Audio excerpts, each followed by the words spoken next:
జిల్లా రాజమండ్రి రూరల్ నియోజకవర్గంలో MLA Gorantla Buchaiah Chowdary YSC నేతలపై తీవ్ర స్థాయిలో విమర్శలు చేశారు. రాష్ట్రంలో వైఎస్సీ నేతలు బూతు పురాణాలతో రాజకీయాలు చేస్తున్నారని, వైఎస్సీపీ అర్చకులకు ఆద్యుడు ఆరాధ్యుడు జగన్మోహన్ రెడ్డి అని ఆయన ఘాటు వ్యాఖ్యలు చేశారు. తిరుపతి లడ్డూ విషయంలో కేవలం 250 కోట్ల నష్టం మాత్రమే కాదు, కోట్లాది భక్తుల మనోభావాలు దెబ్బతిన్నాయని అన్నారు. హిందూ సంప్రదాయాలపై అవగాహన లేకుండా తిరుమల విషయంలో దోపిడీ జరిగిందన్నారు. బాబాయ్ హత్య కేసును చంద్రబాబుపై నెట్టే ప్రయత్నం చేశారని, అయితే శిక్ష తప్పదని హెచ్చరించారు. శాంతిని బోధించే నాయకుడు చంద్రబాబు అని, 4గోసారి ముఖ్యమంత్రి అయిన నాయకుడిపై బూతులు మాట్లాడటం సరికాదన్నారు. వైసీపీ నేతలు నోటికి వచ్చినట్లు మాట్లాడితే ఒళ్లు దగ్గర పెట్టుకోవాలని హెచ్చరించారు. జగన్ రెడ్డిపై పెండింగ్ కేసులు వెంటనే తేల్చాలని, బెయిల్ రద్దు చేసి న్యాయం జరగాలని డిమాండ్ చేశారు. అలాగే టీడీపీలో అనేక మంది కాపు నాయకులు ఉన్నారని, ఒక్క అంబటి మాత్రమే కాపు నాయకుడు కాదని స్పష్టం చేశారు. ఫలితంగా ఈ రోజున కేసులు నమోదై విచారణ జరుగుతోంది. ఏదో అన్యాయం జరిగిపోయింది, అక్రమాలు జరిగిపోయిందని విచారణ చేయకూడదు. ఎందుకంటే 13 సంవత్సరాలుగా తన కేసును డిశ్చార్జ్ పిటిషన్లో నడిపిస్తూ ఉన్నారు. తన బాబాయ్ హత్య చేయించి హత్యను చంద్రబాబు మీద పెట్టడానికి ప్రయత్నం చేసి ఆ కేసులు సాగకుండా ఏ విధంగా దాచారో మనం చూసాం. సిబిఐ ఎంక్వైరీలో కూడా అడ్డుకున్న తత్వాన్ని మనం చూసాం. ఈ రోజున జోగి రమేష్ కావచ్చు, పేర్ని నాని కావచ్చు, రోజా కావచ్చు, అంబటి రాంబాబు లాంటి వాళ్ళు ప్రోత్సహించి ఏ విధంగా రెచ్చగొడుతూ ఉన్నారో మనం చూస్తున్నాం. నేను ఒకటే చెప్పాను, మొన్న కూడా చెప్పాను, అధికారంలో ఉన్నాం, మీరు రఫరాఫ్ అంటే మేము రఫరాఫ్ అంటే మీరు ఎక్కడ ఉంటారని ప్రశ్నించాం. రేపు జరగబోయేది అది. నిన్న జరిగింది అంటే ఎందుకు రెచ్చిపోయారు తెలుగుదేశం శ్రేణులు? ముఖ్యమంత్రిని, గౌరవనీయమైన స్థానంలోని 4గోసారి ముఖ్యమంత్రి ఉన్న వ్యక్తిని, సుదీర్ఘ రాజకీయ నాయకుడిని, దేశవ్యాప్తంగా ప్రపంచ గుర్తింపుల నాయకుడిని బూతులు తిడతావా? ఏ విధంగా తిడతావు? నిన్ను నడి రోడ్డు మీద నడిగేయాల్సిన అవసరం నిన్ను. ఒకటే చెబుతున్నాం, శాంతిగా ఉండమని చెప్తారు మా నాయకుడు, గొడవలు వద్దని చెప్తారు, ప్రశాంతంగా ఉండమని చెబుతారు. అలాంటి నాయకుడు గతంలో ఆయన భార్యను అవమానించి ఏ విధంగా మీరు వ్యవహరించారో అసెంబ్లీ సాక్షిగా చూసాం. మనం ఇవాళ నడి రోడ్డు మీద అంబటి రాంబాబుని ఆమబోతులు అంకిలేసినట్టుగా ఏ విధంగా వ్యవహరిస్తున్నాడో చూస్తాం. ఈ మధ్యకాలంలో పెట్టలేకపోతూ ఉన్నారు. సోషల్ మీడియాలో బూతులు పెట్టడం, సోషల్ మీడియాలో దుర్వినియోగం చేయటం, గోబెల్స్ ప్రచారం చేయటం, తప్పుడు ప్రచారాలు చేయటం, మతత్వాన్ని రెచ్చగొట్టడం, కులతత్వాన్ని రెచ్చగొట్టడం, ప్రాంతీయ విభేదాలను సృష్టించడం, అమరావతి మీద విషయం కక్కడం, పోలవరం మీద విషయం కక్కడం, ఇదే లక్ష్యంగా కొనసాగుతూ ఉంది ఈయన చర్యలు. ఇవాళ రాష్ట్రాన్ని నాశనం చేయడం కోసం కంగం కట్టుకున్న వ్యక్తి జగన్మోహన్ రెడ్డి. అవినీతి అక్రమాల కేంద్ర బిందువు జగన్మోహన్ రెడ్డి.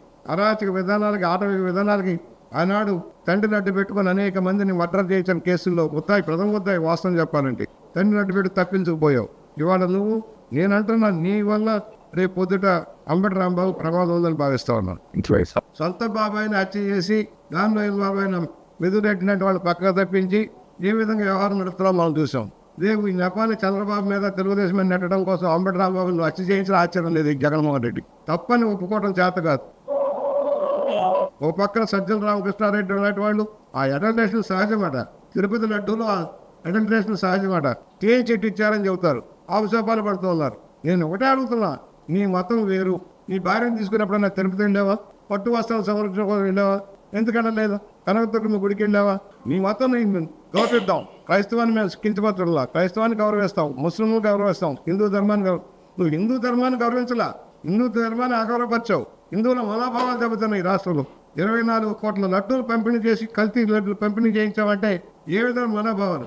ఒక చిన్న ప్రసాదం కోసం దేశ విదేశాల్లో తిరుపతి ప్రసాదం కోసం వెంపర్లాడతారు. అలాంటి లడ్డూని కల్తీ చేసి ఇవాళ పక్కదారి పట్టించడం కోసం అవాకులు చవాకులు వెళ్తే సైడ్ ట్రాక్ చేయడం కోసం చేసే కార్యక్రమం అంబటి రాంబాబు. శిక్ష తప్పదు, అనుభవించాల్సిందే.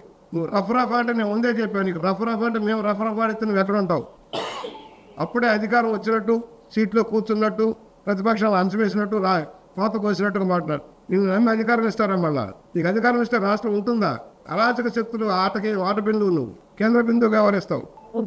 ప్రజా సమస్యల మీద నీకు పోరాటం చేత కాదు, ప్రజల మధ్యకి వెళ్ళటం చేత కాదు, పాదయాత్ర చేస్తానంటావు.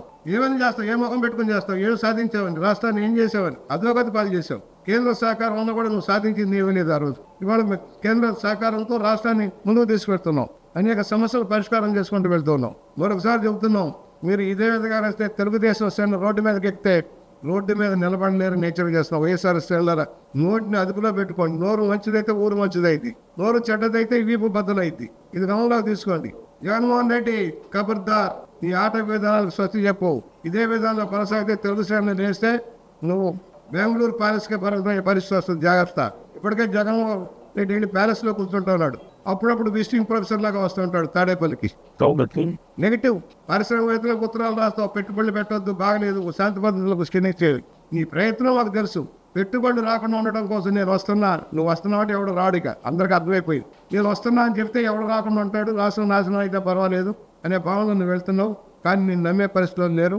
నీ ఆటవిక విధానాన్ని కట్టిస్తాం, జాగ్రత్త.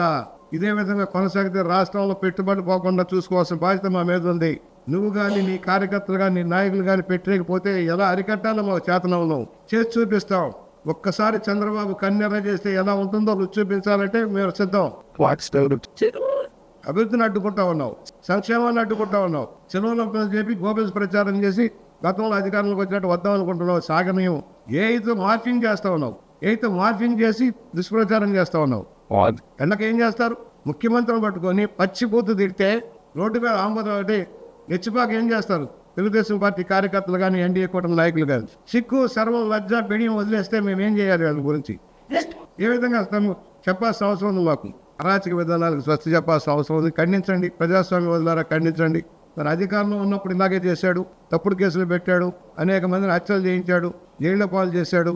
వాడు మళ్ళీ అదే విధంగా కొనసాగుతూ ఉన్నాడు. రాష్ట్రం బాగుపడాలంటే, ఎన్డీఏ కూటమి చక్కగా పరిపాలన సాగాలంటే ఇలాంటి దుర్మార్గులు ప్రజల మధ్య ఉండటానికి అర్హులు కాదు. బెయిల్ రద్దు చేయాలి. నేను అడుగుతా ఉన్నా కేంద్ర ప్రభుత్వాలు కూడా, న్యాయ వ్యవస్థను కూడా అడుగుతా ఉన్నాం. 13 సంవత్సరాలుగా బెయిల్ మీద ఉంటే ఏ విధంగా ఈ న్యాయం జరుగుతుంది?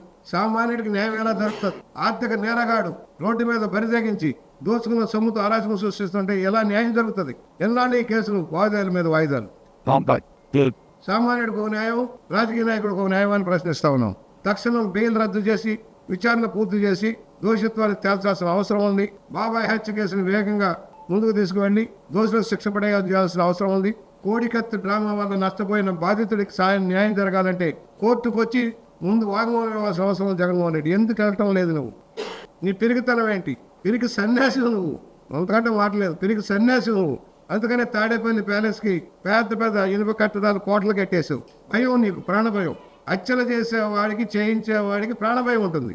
మర్చిపోకండి ఎప్పుడు కూడా. ఏ క్షణాన్ని ఎవడ మీద పడతాడని భయం ఉంటుంది. ఆ భయం నీలో ఉంది. సరే, అదే సీనియర్ వాక్యం ఏ రకంగా మేము సీనియర్ అంబటి చేసిన వ్యాఖ్యలు ఏ రకంగా తీసుకున్నాం? చాలా సీరియస్ గా తీసుకున్నాం. సామాన్యుడు కూడా మాట్లాడు. ఒక ముఖ్యమంత్రిని, గౌరవనీయమైన స్థానంలో ముఖ్యమంత్రిని పచ్చిబూతులు లాకో అంటే ఏంటి అర్థం ఏంటి? అక్కడికక్కడే బరితెగించడం, చింత బరికిలతో కొట్టాల్సిన అవసరం ఉంది. ఇప్పటికే అనేక సార్లు అసెంబ్లీలోనూ బయట పెట్టలేకపోయేవాడు. నీ పాపం పండిందని చెబుతున్నావు. నీ పాపం పండింది కనుకనే ఈ రోజున నీకు శిక్షలు పడే రోజులు దగ్గర పడ్డాయని హెచ్చరిక చేస్తా ఉన్నా.